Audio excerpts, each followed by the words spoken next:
Called him at 7:36 p.m. I remember the number. Hey, Pop. Hey, what's up, monkey man? So listen, can I talk to you about something? Sure. I said, Dad, I don't want to go to law school anymore. I want to go to film school. A little bead of sweat starts to go down the back of my neck. I'm like, here it comes.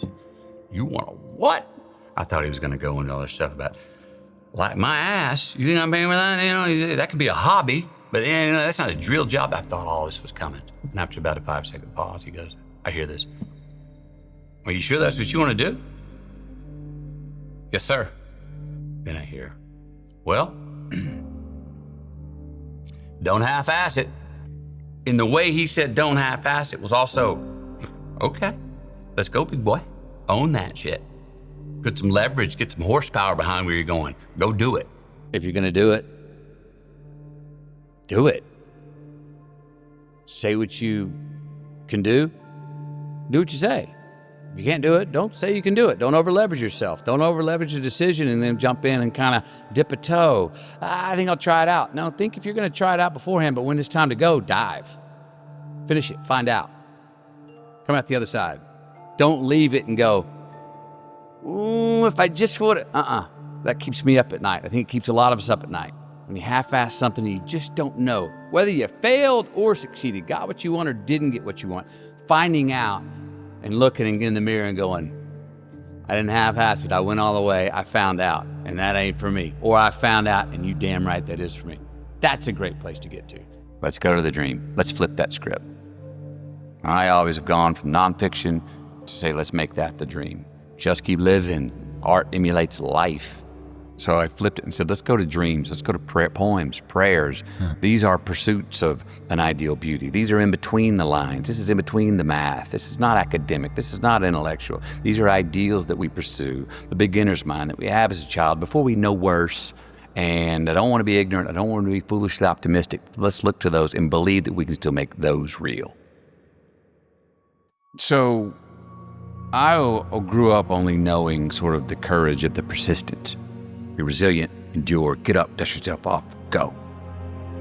Problem with that, the Achilles heel with that is if you get up and you have the courage to keep on going every time and get up and dust yourself off, you make the same mistakes each time around because you never backed up. To have what I've now learned, I'm still learning, is the courage to go, no, I'm gonna let some people pass me in the race right now because I'm gonna look at why I keep stepping in that damn same pothole and twisting my ankle, the same spot. Why I keep failing when I try to get that next spot in this relationship or failing in this place to get this product of my craft to the next. There is a unique sort of circle of hell that is reserved for when you keep on making the same mistake over and over again.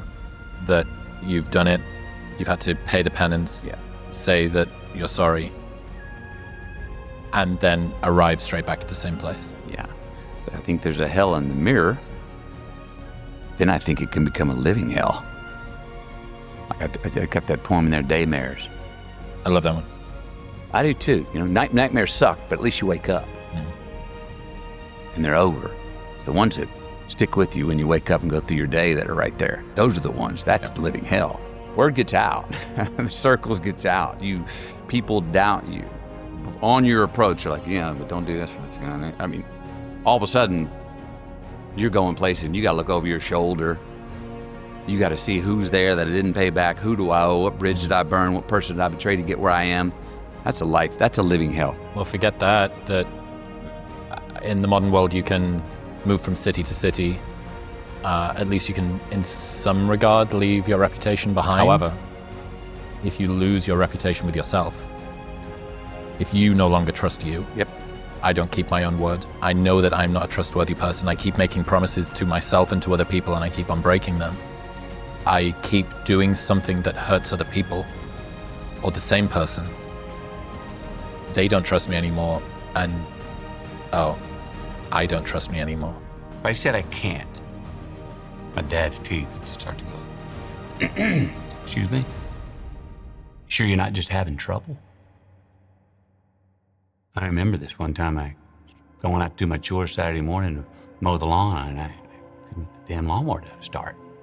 checked everything, couldn't get it started. I'm going inside. I said, Dad, can you help me out? I can't get the lawnmower started. And he turned around, I saw his molars.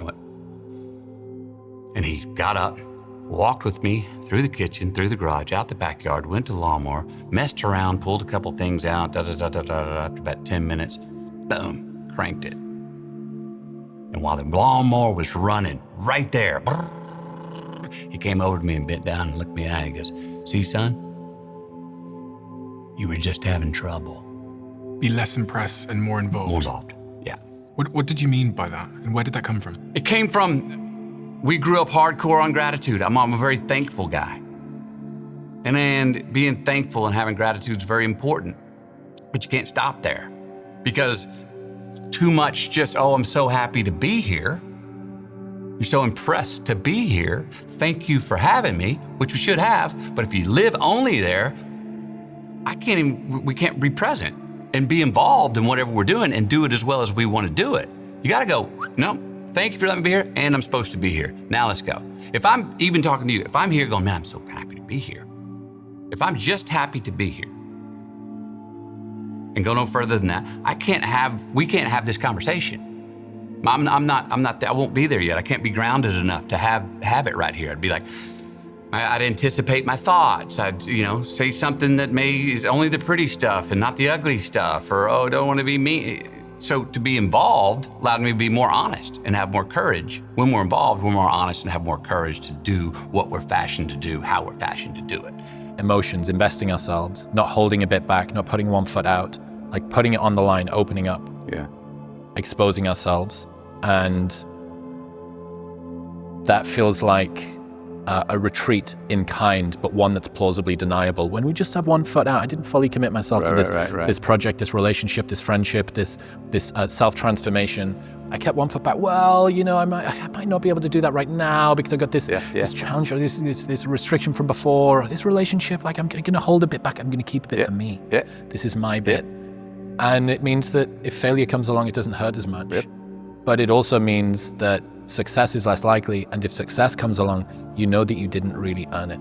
You've got this great line where you say, so many people are obsessed with how to live longer instead of how to live better. Yeah. How do you come to think about that? I'm for it, the longevity. I'm for it. But in the pursuit of it, are we measuring quality of life along the way? Some people aren't. And I personally don't want to have the highest number, but then go, that wasn't any fun, or I didn't enjoy that, or that sucked. Profit measures quality with the quantity. So I'm saying real success is when you have profit. Well, really great longevity would be for those quality years, quality time left in this life. I also say that because while I'm not looking forward to it, I'm not really afraid of death or dying. I'm not looking forward to it. I'm shaking my boots if I'm face to face with that great white. You know what I mean? I'm not looking forward to it. But I see it as obviously it's inevitable, and obviously I personally see it as hopefully a comma, not a period. Tomorrow is not today's measurement when the misery is bad enough, right? These people don't have to the suffering consideration. It's a privilege, man. I'm trying to put food on the table right now and pay my rent tonight. You want to talk to me about investing in my future? And I say, and that's part of what faith and religion are for. To help those in misery hang on to a hope that will most likely not be served them in this life. To sell them belief and faith that they will be served in the next. And what if there is nothing there, man? What if there's nothing to hope for? What if there's no next? I don't know. But either way, in misery here or without a heaven there, not having any hope or faith in anything is a certain way to remain where you are forever. But if you can find something that you can keep going, something that no matter how small to look forward to and continually have faith in and chase, well, then your life here is going to be better now, heaven or not. What about love? We always knew we were loved. There's never a question that we were loved as loving each other, loving mom and dad, being loved by mom and dad. And mom would always keep on to make sure you're loving yourself. I remember breakups, heartbroken. She'd let us mourn. She was a great ear, very sensitive ear to that kind of to pains like that, broken hearts. But only for a day. After a day, she'd crank up the AC/DC, man, and go like, now, get up. You're worth it. Her loss. Come on, get out of bed. Come on. Quit moping. Lift your head up. Come on, buddy. We got this. Her loss. Give you the day. No more than that. Hustle, hustle, hustle. Sleep was sin in my household. There's a fierce sense of independence. 30 minutes of TV a night, max. Mom would always say, why are you gonna watch someone doing something when you can go out in the world and do it yourself? Turn that damn thing off, get outside. Had to be outside. Like get out in the world, go hustle, figure it out, be home at dark. And I was like, time to become a man. Walk forward, peripheral vision, get it, own yourself, walk forward with more courage, and start becoming the man you wanna be instead of acting like it and putting it off. I think in life you want to be finding people that believe in you more than you believe in you, that hold you to higher standards. I think that's the definition of a good friend. I think that's the definition of a good partner. A good definition of a good husband, wife. That they remind us of the best of ourselves. They shine that light and remind us, because we do. I know I do. I put the blinds on it and I don't see it. What do you wish more people knew about the price of success in life? Success has taken on different definitions over time. It used to have to do, and some people listening to this will be like, come on, McConaughey. It used to have to do with integrity. Or that actually, I think was a word that was in the definition in 1901 or 11. And now, money, fame, that's your definition of success. So it seems to be that, and it always has been to some extent, whoever has more is the most successful. More access, more money, you're the winner. I'm not saying it's a race to the red light, but I am saying the fourth quarter of that being your goal, it has the residuals decline on quality of life. I've met many more very rich men who chase that dollar to be successful and to be relevant for having the most money, that the last 15, 20, even younger years were bewildered, lost, had no relationships, didn't have purpose. Chasing the dollar, they just did it. They were good at it and made it happen, but they didn't feel what they were doing. They couldn't even necessarily say what they were really good at. Just good deal makers or made the right calls in certain mathematics. That's definition. It's also why I wasn't surprised when Trump first got elected. He had fame, he had money. We sell that every day in the West as this is how you make it. It's America. This is what you That's do. America. That's America. If success is the key, if success is the measurement, and you can get it by lying, cheating, and stealing, and still be rewarded the gold medal. That's what's happening. Are we ready to say that's okay? Are we ready to say that's just how it is? We have leaders in positions now that are saying, yeah, just win. Well, just win, just succeed. But yeah, I don't care how you get there. You did it. Congratulations, come to the front of the line. So what are the ethics? I don't know, what'd the winner do? Well, but wait, what about rules? Oh yeah, by the way, the rules, if you follow them, you're a sucker. I started to find myself going, oh, wait a minute. I'm not ready to say. That's just how it is. I'm interested in so many things that my hunch is to not take on more campfires, but to keep putting logs on the fires that I've built. And to do that, the clouds that come with fall, just nip ambition in the bud, just a little bit. They put a little bit of a roof. I'm not as big of a fan of the 30-foot vault ceiling right now. I like that 10-footer, that 8-footer. I feel ambitious looking laterally instead of, the four-dimensionally. I'm looking for the dreams and the poems and the prayers to become the reality.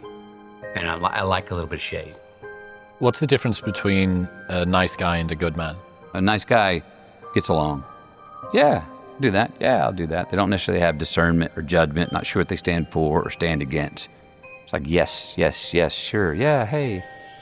A good man has ideals that they stand for and they'll stand against, and when they're tested, a good man is not a nice guy. I didn't want to keep forgiving myself on Sunday and then repeat and do the same shit again Monday, Tuesday, Friday, and then go, oh, now I can be forgiven. I was like, no, man. Forgive me, Father. I know what I'm doing, and I'm keep doing it. Cut the shit, McConaughey. Quit giving yourself that out, that parachute, even though you may have it, even though word says grace of God will forgive you. Yeah, I need to strong arm myself, put my damn hands on the wheel, look in the mirror and go, it's on you, because it is. And if you forgive me, and you believe that I mean I'm truly sorry, do my best not to ever do that again. You believe that, and then you forgive me. First order of business is for me to change the behavior that I have so I don't have to come say sorry to you again. That I think we miss sometimes. That sometimes people go, I'm sorry, forgiven. Oh, cool, we're even. All right, back to it. And all of a sudden you're like, you did it again. Dude, have a little, I thought you were gonna course correct. You know, I've got to course correct. The offenders, for the first order of business, for the offender to go, I'm gonna do what I can not to have to say I'm sorry to you again. I gotta forgive that deed, that person for that deed. And again, not necessarily trust them, but do my best to forgive them. And that can take me a while. And I think who it takes me the most time to forgive the betrayal is me. When and if I betray myself, forgiving myself. We forgive too quickly. We dust resilient. We hop up and dust ourselves off and go, forgive you, let's do it again. We do become repeat offenders because we didn't take the time to put ourselves or feel the guilt of the wrongdoing and pay a little penance to look at and go, I don't want to feel this again. I don't want to do that action again to make myself feel this way. It doesn't feel like me. I don't want that person to have that sadness or anger with me again, or the world to have that sadness and anger from this deed. I don't want to feel that again. And that takes some pause to then go, now I forgive myself. Let's carry on and trust and be ready to do the work to say, we're not gonna just let that slide anymore. What's better? Take eight big risks in life, sin once, miss the mark once, but get achieve seven out of 8, or take 100 risks and achieve 8 of them. My hunch is that there's a God, he's saying, go for the 100 and get 8, rather than 8 and get 7. If you're not taking enough risk to sin or miss the mark, which is what sin means, to fail, what are you doing? Don't come back with even money. Come back with the safe bets. Life's mystery going forward, the science looking back. When you look back, we can all connect every single dot. It's mathematical, scientific, how we got to this table right here. We got plans for this afternoon, but we're not sure what's going to happen. But everything looking back, it's all connected if we go back and look at it. And there's a whole lot of, I thought that was the end. Well, it was the end, but it was the beginning of this thing. Or I caught that red light and therefore made me 60 seconds later to get to that cafe where I met that movie producer or that woman who became my wife or whatever that is. It don't make sense at the time, but boy, looking back, it's all a science. Where I said, self-reliance, it's on me, man. Forget fate, I'm not relying on God. I ain't praying for nothing, it's on me. Responsibility, self-reliance. I believe that when I came back to my faith, that I heard God applauding. Thank you for having your hands on the wheel. Thank you for taking the self-reliance and saying it is on you. Because you know what? I need that. What's that wonderful idea that God doesn't want to do everything, some of it's up to you? Amen. And though free will and faith and self-reliance and faith, they can seem contradictory, but I think they do rhyme. And you need both. And yes, there's a time for it, inshallah. God willing, there's a time for, well, if it's supposed to be, it will be.